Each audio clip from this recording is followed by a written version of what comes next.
cœur comme un oiseau, voltigeait tout joyeux et planait librement alentour des cordages.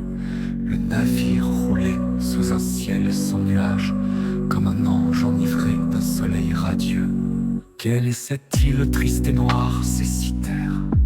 Nous dit-on un pays fameux dans les chansons, Eldorado banal de tous les vieux garçons.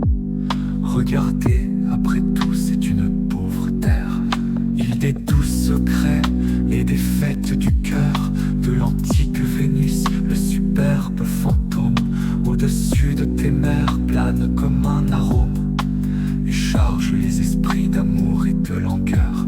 Belle île aux myrtes verts, pleine de fleurs écloses, vénérée à jamais par toute nation, où les soupirs des cœurs en adoration roulent comme l'encens sur un jardin de roses, où le roucoulement éternel d'un ramier, si terre n'était plus qu'un terrain des plus maigres, un désert rocailleux troublé par des cris aigres. J'entrevoyais pourtant un objet singulier.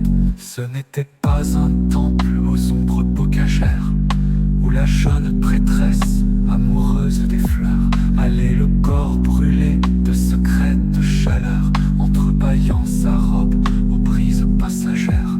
Mais voilà qu'en rasant la côte d'assez près, pour troubler les oiseaux avec nos voiles blanches, nous fîmes que c'était un gibet à 3 branches, du ciel se détachant en noir comme un cyprès. De féroces oiseaux perchés sur leur pâture détruisaient avec rage un pendu déjà mûr, chacun plantant comme un outil son bec impur dans tous les coins saignants de cette pourriture. Les yeux étaient de trous et du ventre effondré, les intestins pesants lui coulaient sur les cuisses, et ses bourreaux, gorgés de hideuses délices, l'avaient à coups de bec absolument châtré. Sous les pieds un troupeau de jaloux quadrupèdes, le museau relevé tournoyait et rôdait.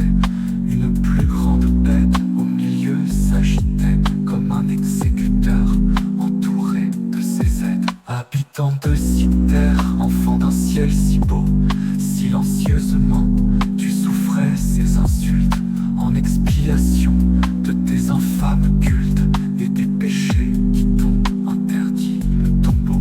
Ridicule pendu, tes douleurs sont les miennes. Je sentis à l'aspect de tes membres flottants comme un vomissement remonté vers mes dents, le long fleuve de fiel des douleurs anciennes. Devant toi, pauvre diable, aux souvenirs si chers, j'ai senti tous les becs et toutes les mâchoires, des corbeaux lancinants et des panthères noires qui jadis aimaient tant à triturer ma chair.